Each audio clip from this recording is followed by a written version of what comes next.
بسم اللہ الرحمن الرحیم۔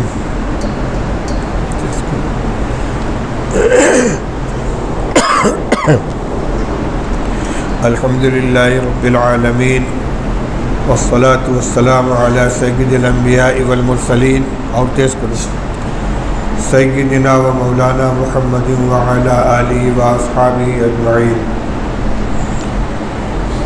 اما بعد، محترم بزرگوں، عزیزوں اور بھائیوں، رمضان المبارک کا یہ تیسرا جمعہ ہے اور آج ہی سے آخری عشرہ رات سے شروع ہونے والا ہے۔ رمضان المبارک کا آخری عشرہ کئی اعتبار سے بہت زیادہ اہمیت کا حامل ہے۔ رمضان کا ایک مخصوص عمل یعنی اعتکاف جو سنت مؤکدہ علی الکفایہ ہے، اس کا تعلق بھی آخری عشرے سے ہے۔ شب قدر جو انتہائی قیمتی رات ہے وہ بھی اسی آخری عشرے کے اندر ہے، اور اس عشرے کو رسول اللہ صلی اللہ علیہ وسلم نے جہنم سے خلاصی کا عشرہ قرار دیا ہے، عتق من النار۔ اس لحاظ سے بھی اس عشرے کی بہت زیادہ اہمیت ہے۔ دیکھنے میں یہ آتا ہے کہ عام طور سے رمضان المبارک کے اس آخری عشرے میں جو زیادہ اہتمام کرنے والے لوگ ہیں، فکر مند لوگ ہیں، وہ تو کچھ عمل سے جڑتے ہیں، ورنہ رمضان کے آخری عشرے کی راتیں زیادہ تر عید کی تیاری کرنے میں، بازاروں کا چکر لگانے میں، جوتا چپل اور ضروری سامان کی خریداری میں خرچ ہو جاتا ہے۔ یہ بڑے نقصان کی بات ہے۔ پورا عشرہ اور خاص طور سے رات کا وقت بہت قیمتی ہے، اس لیے اگر کچھ ضرورتیں ہوں تو ان کو دن میں پوری کر لینا چاہیے، اور رات کا وقت چاہے مکان پہ ہو چاہے مسجد کے اندر ہو، عبادت کے اندر گزارنا چاہیے۔ کل 10 دن کا معاملہ ہے، اگر 355 یا 365 دن کے اندر 10 راتیں اہتمام کے ساتھ گزار لی جائیں تو کوئی بڑی قربانی نہیں ہے، لیکن اس کا جو ثواب ہے، جو فائدہ ہے، وہ بہت بڑھا ہوا ہے۔ اعتکاف ایک تو سنت مؤکدہ علی الکفایہ ہے۔ محلے کی مسجد میں ایک آدمی بھی اگر اعتکاف کر لیتا ہے تو ذمہ داری سب کی ختم ہو جاتی ہے، لیکن نبی کریم صلی اللہ علیہ وسلم جب اعتکاف فرماتے تھے تو آپ کے ساتھ صحابہ کرام رضی اللہ تعالیٰ عنہ کی ایک بڑی تعداد مسجد میں معتکف ہوتی تھی۔ چنانچہ فضائل رمضان میں جہاں اعتکاف کا بیان ہو رہا ہے، اس میں ایک روایت آئی ہے کہ رسول اللہ صلی اللہ علیہ وسلم نے رمضان کے پہلے عشرے کا اعتکاف فرمایا، پھر عشرہ ختم ہونے کے بعد جس قبے میں آپ نے قیام فرمایا تھا اس سے سر نکال کے فرمایا کہ جن لوگوں نے میرے ساتھ اعتکاف کیا تھا وہ اگلے عشرے کا بھی اعتکاف کرے۔ پھر دوسرے عشرے کا اعتکاف کرنے کے بعد جب تیسرا عشرہ شروع ہوا تو آپ نے فرمایا کہ میں نے اعتکاف کیا تھا شب قدر کی تلاش میں، مجھے بتایا گیا ہے کہ وہ آخری عشرے میں ہے، لہذا جن لوگوں نے میرے ساتھ اعتکاف کیا وہ آخری عشرے میں بھی اعتکاف کریں۔ یہ ٹھیک ہے کہ اس سال پورے مہینے کا اعتکاف ہوا، ہر سال پورے مہینے کا نہیں ہوتا تھا، مگر میں یہ بتا رہا ہوں کہ مسجد نبوی میں رسول اللہ صلی اللہ علیہ وسلم کے ساتھ بڑی تعداد تھی صحابہ کرام کی اعتکاف کرنے والوں کی۔ اس لیے جن کو اللہ تعالی ہمت عطا فرمائے اپنے قریب کے مسجد کے اندر اعتکاف کر لیں، اور یہ ایسی عظیم عبادت ہے کہ یہ خود عبادت ہے۔ اگر اعتکاف کے اندر آدمی کسی عمل کے اندر مشغول نہ بھی ہو، راحت کے لیے آرام کر رہا ہو، تو وہ سونا بھی اس کا عبادت کے اندر شمار کیا جاتا ہے۔ دوسری چیز شب قدر کی تلاش ہے۔ شب قدر یوں تو پورے عشرے میں بیان کی گئی ہے، لیکن روایات سے معلوم ہوتا ہے کہ اس کی طاق راتوں میں اس کا امکان زیادہ ہے، اور بعض روایات میں 21ویں شب میں شب قدر کا ہونا معلوم ہوا ہے، بعد میں 23ویں کے اندر معلوم ہوا ہے۔ بعض صحابہ 27ویں کے بارے میں قسم کھا کر کہتے ہیں کہ اس میں شب قدر ہوئی ہے۔ علماء کا اس پر اتفاق ہے کہ راجح قول یہی ہے کہ آخری عشرے کی طاق راتوں میں سے کسی رات میں بھی شب قدر ہو سکتی ہے۔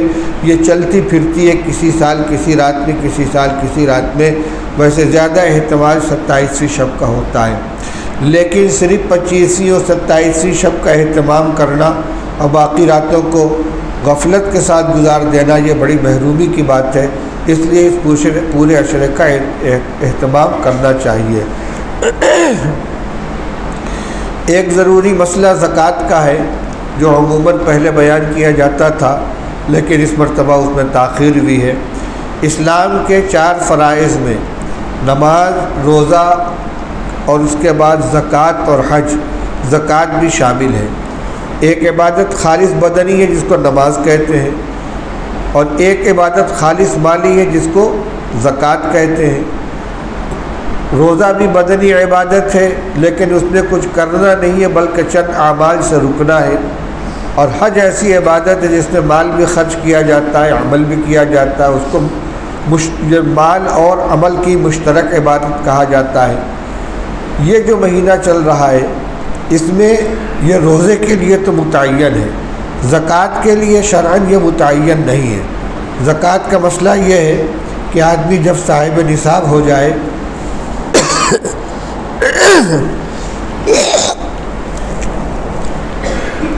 تو صاحب نصاب ہونے کے بعد جب سال مکمل ہو تو اس پر زکوٰۃ فرض ہوتی ہے، یعنی ادائیگی ضروری ہوتی ہے۔ نصاب کیا ہے؟ 52.5 تولہ چاندی، جس کا آج کل وزن ہوتا ہے 612 گرام۔ اتنی چاندی کی ملکیت کسی کے پاس ہو، چاہے چاندی ہو، چاہے اس کی قیمت کے برابر روپیہ ہو، چاہے سونا چاندی دونوں ملا کر اتنی مالیت کا زیور ہو، چاہے نقد روپیہ ہو یا کچھ فالتو روپیہ، سونا چاندی مال تجارت سب ملا کر ہو تو صاحب نصاب ہو جاتا ہے۔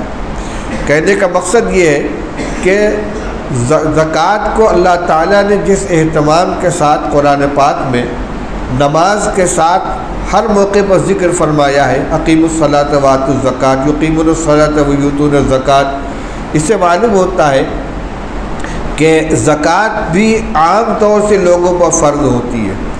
صاحب نصاب ہونا کوئی بہت بڑی چیز نہیں ہے۔ حضور صلی اللہ علیہ وسلم کے زمانے میں نصاب 200 درہم تھا۔ درہم کی اس زمانے میں وہی حیثیت تھی جو آج کے زمانے میں روپیے کی ہے، یعنی 200 روپیے کا مالک صاحب نصاب کہلاتا تھا۔ تو آج 200 روپیہ اگر چاندی کا ہو تو زیادہ ہوگا، لیکن میں یہ کہہ رہا ہوں کہ مالیت کے اعتبار سے 52.5 تولہ چاندی کو دیکھا جائے گا، لیکن 52.5 تولہ چاندی کی قیمت اگر مشترک طور سے سونا چاندی نقد روپیہ مال تجارت سب ملا کر بھی ہو جائے، دیکھا جائے تو بڑی تعداد ایسے لوگوں کی ہوگی کہ جو اپنے کو صاحب نصاب نہیں سمجھتے، وہ صاحب نصاب ہیں۔ خصوصاً گھر کی خواتین جو اپنا تہواری وغیرہ کا کچھ روپیہ بچا کے رکھتی ہیں، تھوڑا سا زیور بھی ان کے پاس ہے، تو اب یہ تو صاحب نصاب ہو گئی۔ سونے کا دام 48,750 روپیہ تھا ابھی چند روز پہلے 10 گرام کا۔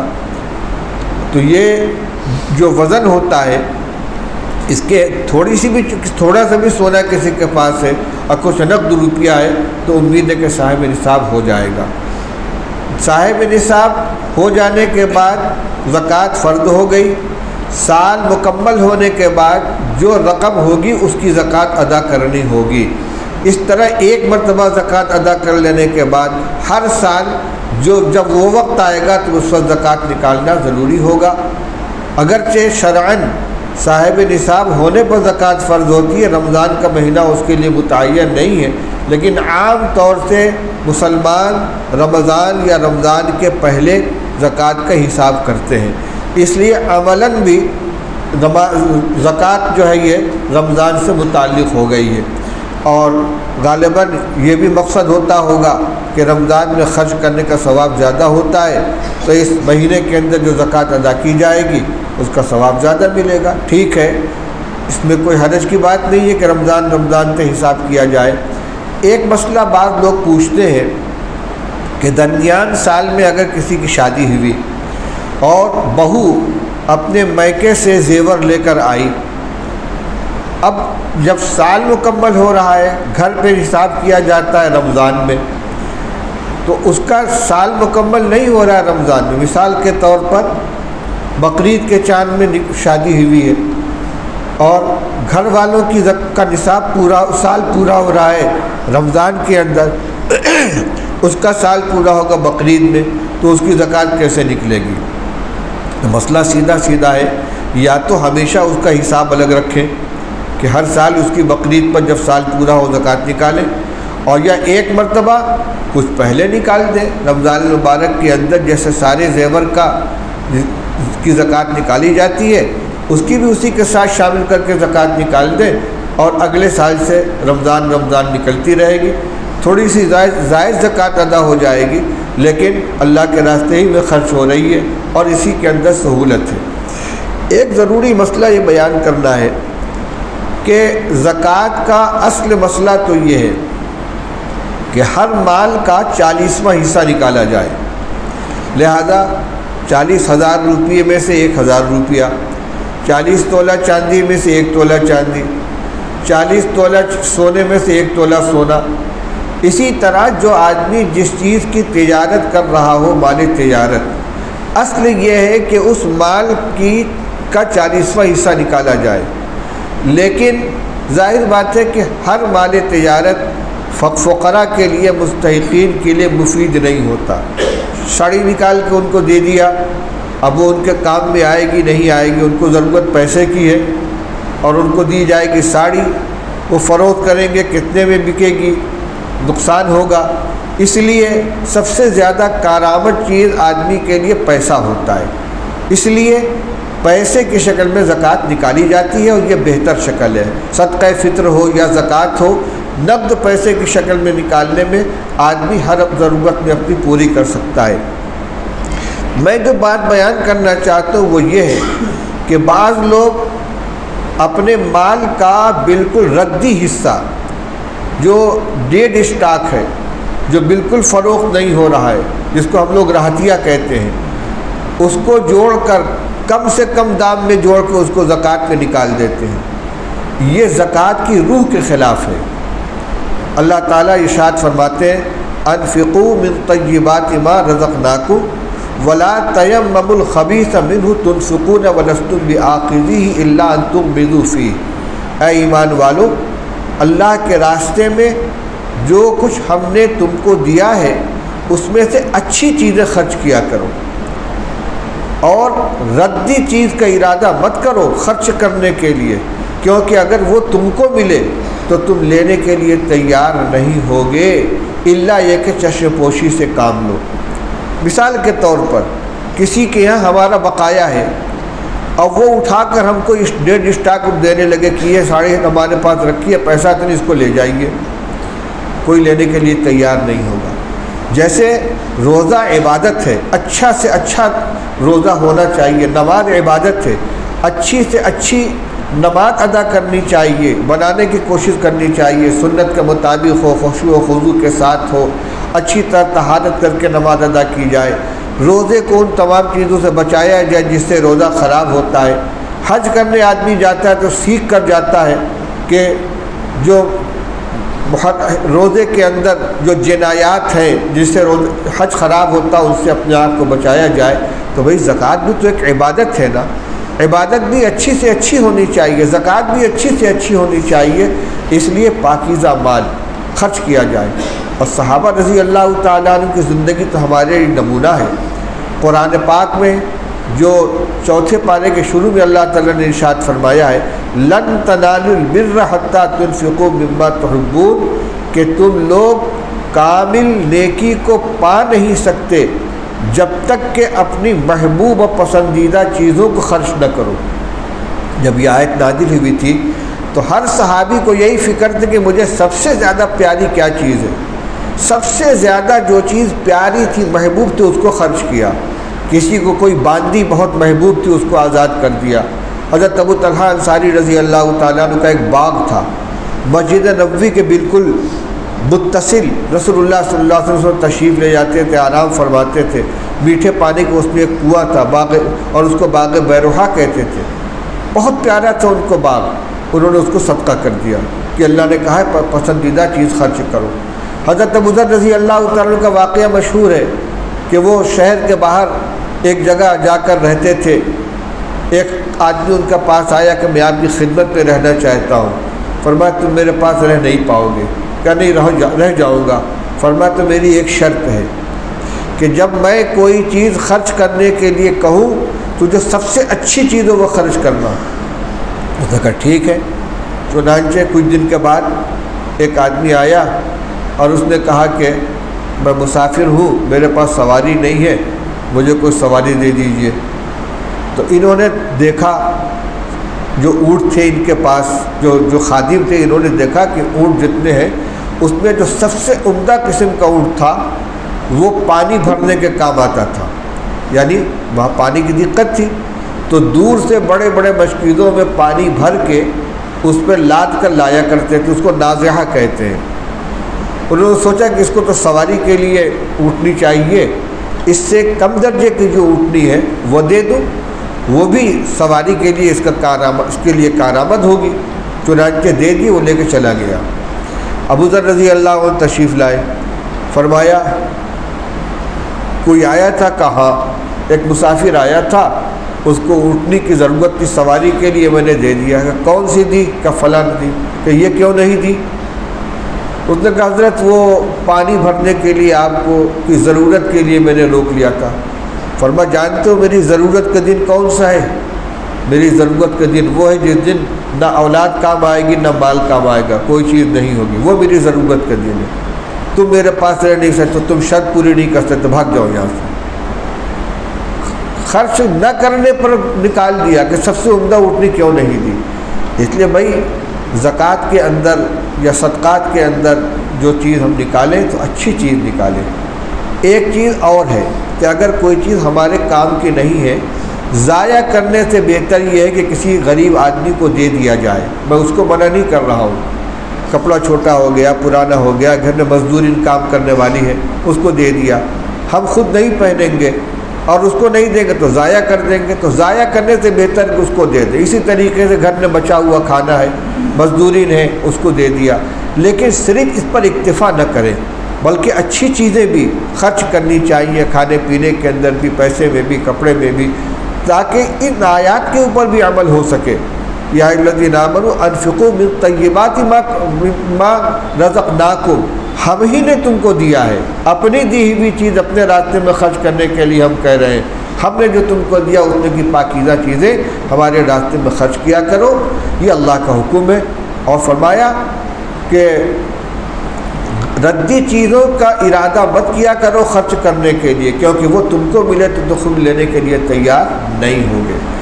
تو یہ ایک مسئلہ میں نے ایک بات یہ بیان کی کہ اعتکاف کی جس کی جتنی ہمت وہ کر سکے۔ اچھا ایک تو اعتکاف پورے عشرے کا ہے، اور نفلی اعتکاف کے لیے بڑی گنجائش ہے، جب بھی مسجد کے اندر آئے تو آ کر اعتکاف کی نیت کر لیں۔